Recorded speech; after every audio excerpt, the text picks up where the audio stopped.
السلام علیکم ناظرین، میں ہوں آپ کا میزبان محمد علی رضا اور آپ کی خدمت میں لے کر حاضر ہوا ہوں آپ کا پسندیدہ پروگرام، آپ کا اپنا پروگرام شمع اعلیٰ حضرت۔ ناظرین و سامعین، میرے پروگرام کے نام سے ہی ظاہر ہے کہ ہم اعلیٰ حضرت علیہ رحمہ کے علم کی شمع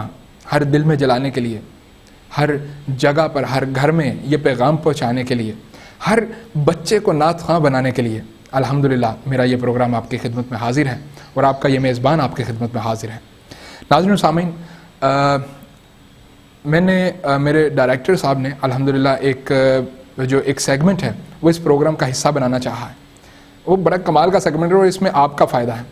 اور ناظرین و سامعین، فائدہ کیا ہے کہ میں ایک شعر بولوں گا،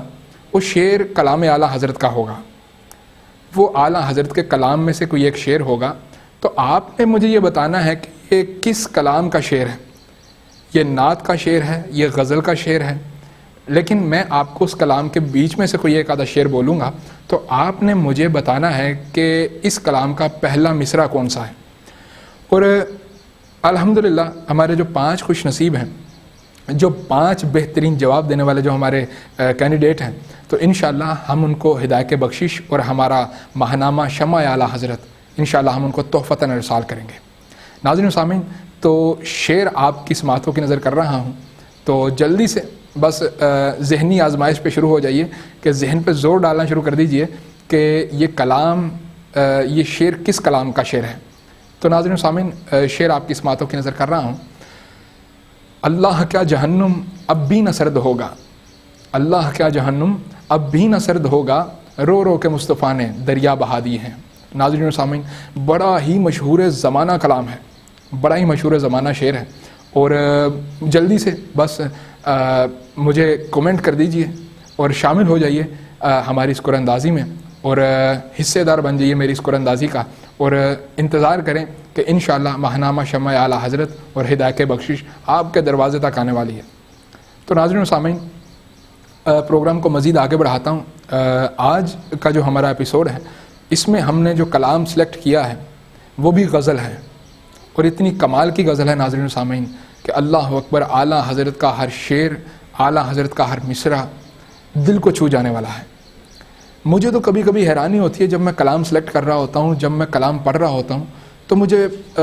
ایک عجیب سی کیفیت طاری ہو جاتی ہے، ایک عجیب سا اپنا ذہن میں ایک ولولہ سا آ جاتا ہے کہ یار اعلیٰ حضرت علیہ رحمہ کے دور میں کاش اللہ پاک مجھے پیدا کر دیتا، کہ کاش میں بھی اعلیٰ حضرت کا دور دیکھ لیتا،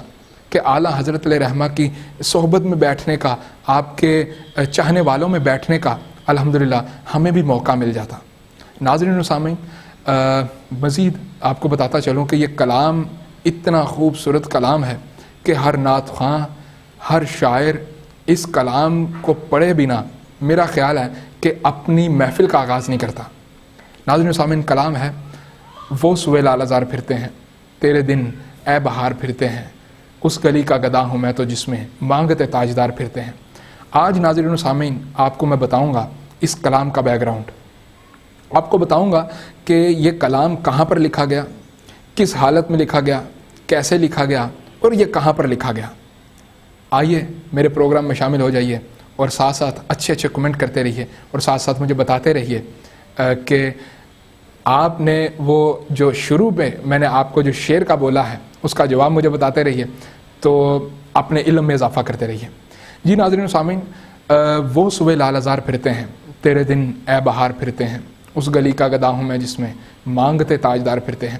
یہ کلام بیسیکلی مدینہ منورہ میں لکھا گیا، اور کس حالت میں لکھا گیا؟ ناظرین و سامعین، اعلیٰ حضرت علیہ رحمہ اللہ کے ولی اور نبی پاک علیہ السلام کے ایک سچے اور کھرے عاشق تھے۔ ان کی شاعری میں کسی طرح کا شک و شبہ نہیں، ان کے علم میں کسی طرح کا شک و شبہ نہیں۔ دنیا جہاں کے بڑے بڑے معلم، بڑے بڑے عالم دین، بڑے بڑے مجدد اور بڑے بڑے استاذہ الحمدللہ اعلیٰ حضرت علیہ رحمہ کی شاعری کو لائک کرتے ہیں، آپ کے کلام کو پسند کرتے ہیں، اور بہت سے شعراء آپ کی شاعری میں سے سیکھتے ہیں۔ ناظرین سامعین، یہ کلام مدینہ منورہ میں لکھا گیا، اور یہ جس نیت سے لکھا گیا، آپ کی نیت تھی کہ نبی پاک علیہ السلام کی خواب میں تو آپ نے کئی مرتبہ زیارت کی، تو آپ کی چاہت بیدار ہوئی کہ یا رسول اللہ صلی اللہ تعالیٰ علیہ وسلم، خواب میں تو آپ نے کئی مرتبہ مجھے جلوے دکھائے ہیں، کئی مرتبہ دیدار کروایا ہے، اس بار ایسا ہو کہ میں ماتھے کی جاگتی آنکھوں سے آپ کا دیدار کروں۔ اللہ اکبر۔ حضرت شیخ سعدی رحمۃ اللہ تعالیٰ علیہ، حضرت پیر میر علی شاہ صاحب، بہت سی شخصیات نے جاگتی ماتھے کی آنکھوں سے نبی پاک علیہ السلام کا دیدار اقدس کیا۔ تو اب اعلیٰ حضرت علیہ رحمہ کے دل میں یہ چاہت بیدار ہوئی، یہ محبت بیدار ہوئی کہ کیوں نہ میں بھی نبی پاک علیہ السلام کا، اپنے محبوب کا جو زیارت ہے، ان کے محبوب کا جو نورانی چہرہ ہے، وہ میں اپنی ماتھے کی جاگتی آنکھوں سے دیکھوں۔ خواب میں کئی مرتبہ باتیں ہوتی ہیں، خواب میں کئی مرتبہ زیارات ہوتی ہیں، تو کیوں نہ اس بار نبی پاک علیہ السلام سے گزارش کی جائے، عرض کی جائے، بنتی کی جائے ہاتھ جوڑ کر کہ یا رسول اللہ، آپ کا یہ خادم، آپ کا یہ عاشق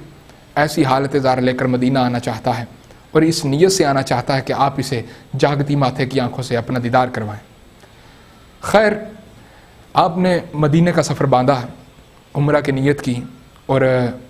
مدینہ منورہ حاضر ہوئے۔ تو مدینہ منورہ حاضر ہونے کے بعد وہاں پر عبادات میں مصروف ہو گئے، اور مناجع شریف نبی پاک علیہ السلام کے روضہ انور کی جالیوں کے سامنے ہاتھ باندھ کر کھڑے ہو گئے ہیں، اور درود پاک کی صدائیں، اور دل ہی دل میں عاشق سے باتیں، عاشق کی محبوب سے باتیں، اور عاشق کی باتیں اور عاشق کی یہ تڑپ، یہ چاہت جو دل میں اس کے بیدار ہوئی ہے۔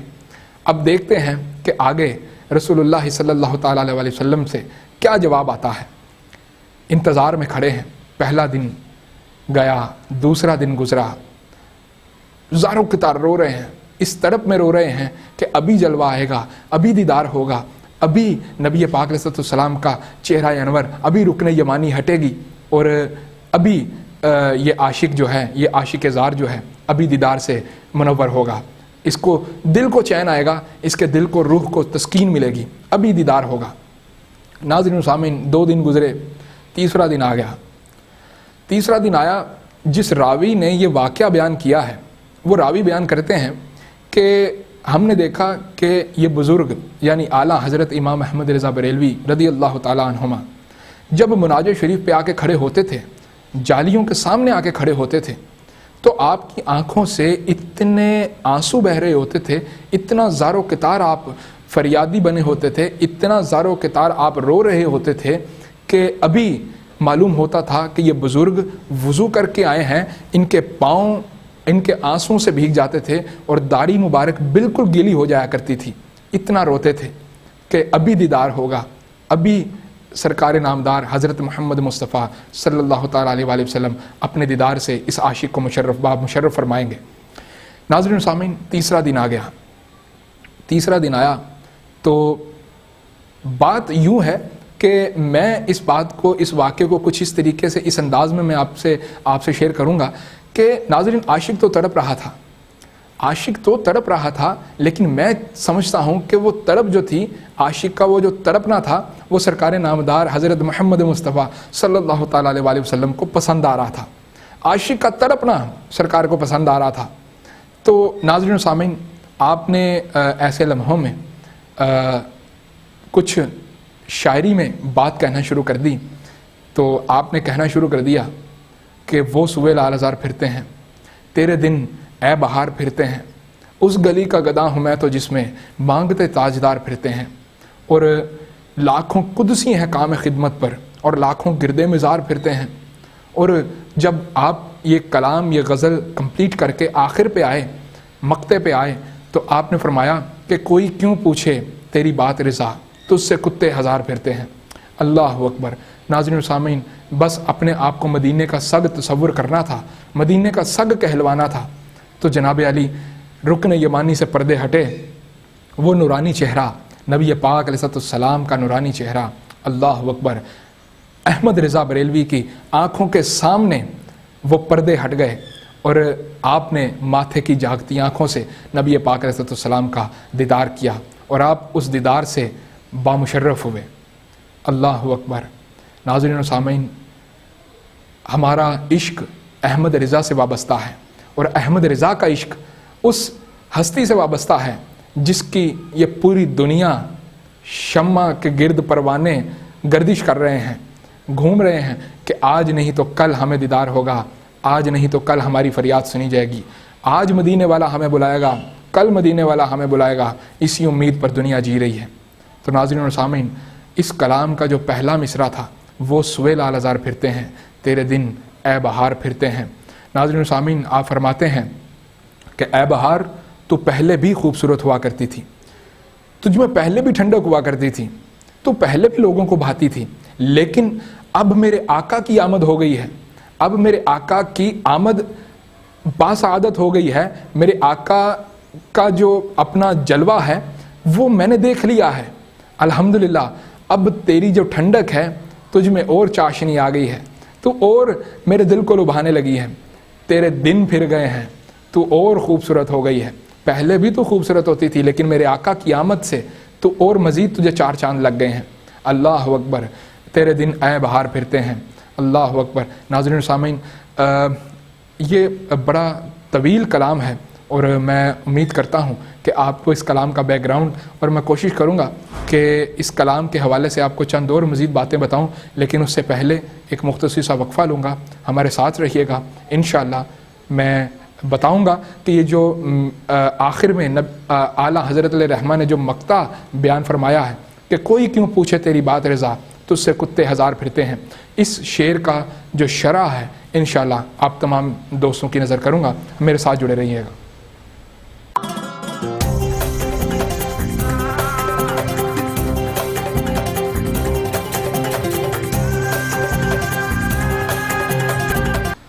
ویلکم بیک ناظرین سامعین،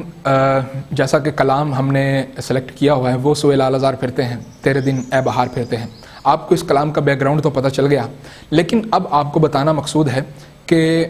اس کلام کے جو اینڈ پہ، آخر پہ جو مقطع تھا کہ جس میں آپ فرما رہے ہیں کہ کوئی کیوں پوچھے تیری بات رضا، کوئی کیوں پوچھے تیری بات رضا تو اس سے کتے ہزار پھرتے ہیں۔ ناظرین سامعین، ایک بات اپنے نعت خواں حضرات سے کہنا چاہوں گا۔ بہت سے نعت خواں حضرات اس شعر کو تبدیل کر دیتے ہیں، بدل دیتے ہیں۔ شاعر کی شاعری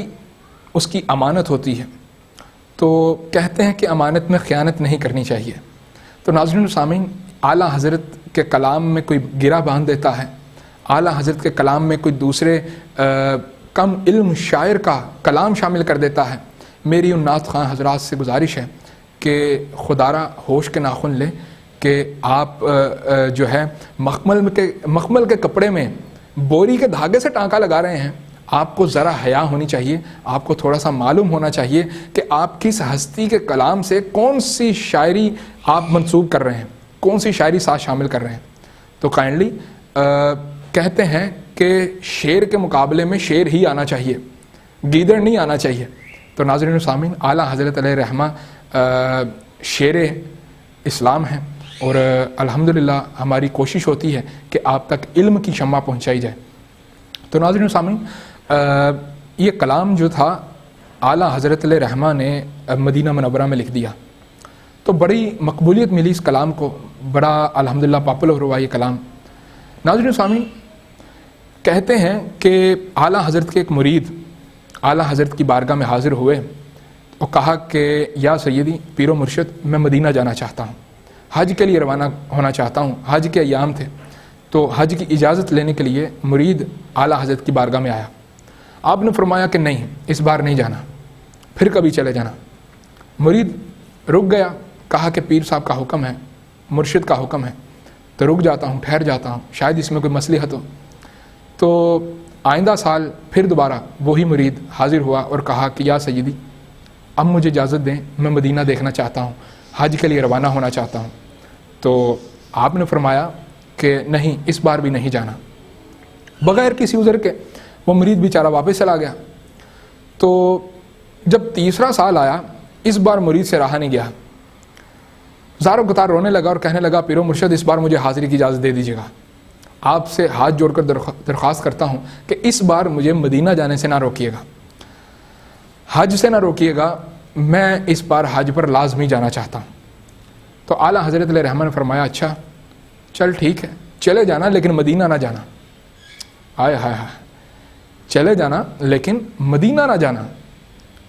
وجہ پوچھی کہ یا سیدی مدینہ نہ جاؤں، پیر و مرشد مدینہ نہ جاؤں؟ کیا میرا حج قبول ہوگا؟ میرے عمرے کام آئیں گے؟ میرا یہ سفر جو ہے یہ کسی شے کا رہے گا کہ نہیں رہے گا؟ تو آپ نے فرمایا اچھا چل اتنی طرف ہے، چل ایسا کرنا، چل مدینہ بھی چلے جانا، لیکن چند باتوں کا خیال کرنا۔ مرشد نے چند باتیں بتائیں کہ راستے میں کہیں پتھر آ جائے تو اس کو ٹھوکر مت مارنا، اس کو ٹھیڑا مت لگانا، اس کو ہاتھ سے اٹھا کر بڑے ادب کے ساتھ اٹھا کر سائڈ پر رکھ دینا۔ اگر راستے میں کہیں تنکے مل جائیں جس سے تیرے پاؤں کو چبھیں، جو تیرے پاؤں کو چبھیں، تو ان کو پاؤں سے نہ مسلنا، ان کو پاؤں سے مت مسلنا، ان کو اٹھا کر اپنی داڑھی میں سجا لینا۔ اللہ اکبر، ایسے عاشق اعلیٰ حضرت علیہ رحمہ۔ تو آپ نے یہ ساری کی ساری پریکاشنز، یہ احتیاطیں بتائیں کہ چل ٹھیک ہے اب مدینہ چلے جا۔ مرید روانہ ہوا، حج کے سارے لوازمات پورے کیے، تو اعلیٰ حضرت نے ساتھ میں ایک وصیت بھی کی تھی، تو دیکھنا کسی کو ٹھوکر مت لگے، کسی کو ٹھیڑا مت لگانا، کسی کو ٹھوکر مت لگانا، کسی کو تکلیف مت پہنچانا، بڑے پھولوں کی طرح جانا اور پھول کی طرح آنا۔ بس ناظرین و سامعین، اس مرید نے سارا حج کمپلیٹ کیا، اور جب واپس آنے لگا نا تو راستے میں آتے ہوئے ایک کتے سے ٹھوکر لگ گئی، وہ کتے کو زخم آ گیا۔ اب آپ کو پتہ ہے کہ سفر بحری سفر ہوا کرتے تھے، آج سے 100-150 سال پہلے کی بات ہے، تو وہ بحری سفر ہوا کرتے تھے، تو مہینہ لگ جاتا تھا، ہفتے 10 دن لگ جاتے تھے مدینہ جاتے ہوئے، جدہ جاتے ہوئے۔ تو بس مرید سے یہ بات جو ہے وہ دماغ سے نکل گئی کہ اعلیٰ حضرت نے مجھے کچھ بتایا بھی تھا جن کا خیال میں نے کرنا تھا، یہ باتیں ذہن سے نکل گئیں مرید کے۔ تو جب واپس آیا تو پیر و مرشد کی بارگاہ میں حاضر ہوا، سلام عرض کی، اور اعلیٰ حضرت کے اوپر قربان جائیں، اعلیٰ حضرت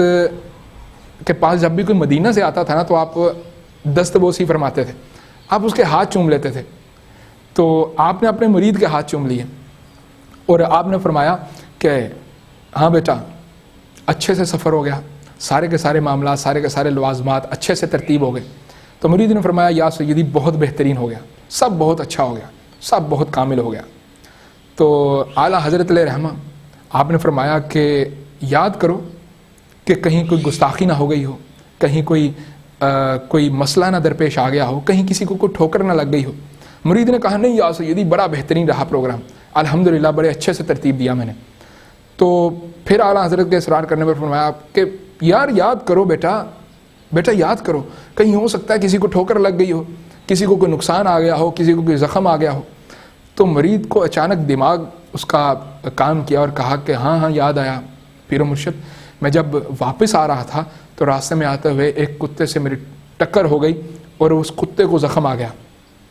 تو اللہ اکبر، اعلیٰ حضرت نے فرمایا کہ اچھا اس کتے کو زخم بھی آ گیا تھا۔ تو اعلیٰ حضرت علیہ رحمہ نے اپنا جبہ مبارک ہٹایا اور اس مرید کو دکھایا کہ کیا وہ زخم یہی تو نہیں تھا؟ اللہ اکبر، اللہ اکبر، اللہ اکبر، اللہ اکبر۔ تو ناظرین و سامعین، یہ تھا آج کا ہمارا پروگرام۔ آپ کو غزل وہ سوے لال ازار پھرتے ہیں اس کا بیک گراؤنڈ بتایا، اس کے اشعار کی تشریح آپ تک پہنچانے کی کوشش کی۔ تو انشاءاللہ آئندہ بھی ایک نیا کلام لے کر، ایک نیا موضوع لے کر، ایک نئی شاعری لے کر آپ کی خدمت میں حاضر ہوں گا۔ تب تک کے لیے اپنے میزبان محمد علی رضا کو اجازت دیجیے گا، لیکن وہ قرآن دازی والی بات نہ بھولیے گا، اپنا کمنٹ کیجیے گا، اپنا جواب دیجیے گا، اور تب تک کے لیے اگلے پروگرام میں انشاءاللہ میں اناؤنسمنٹ کروں گا کہ کون سے ہمارے کینڈیڈیٹ کا نام آیا ہے اور کس کے گھر تک جو ہے وہ ہدایت بخشش اور ماہنامہ شمع اعلیٰ حضرت پہنچایا جا رہا ہے۔ تو ناظرین، تب تک کے لیے اپنے میزبان محمد علی رضا کو اجازت دیجیے گا۔ اللہ نگہبان۔ السلام علیکم ورحمۃ اللہ وبرکاتہ۔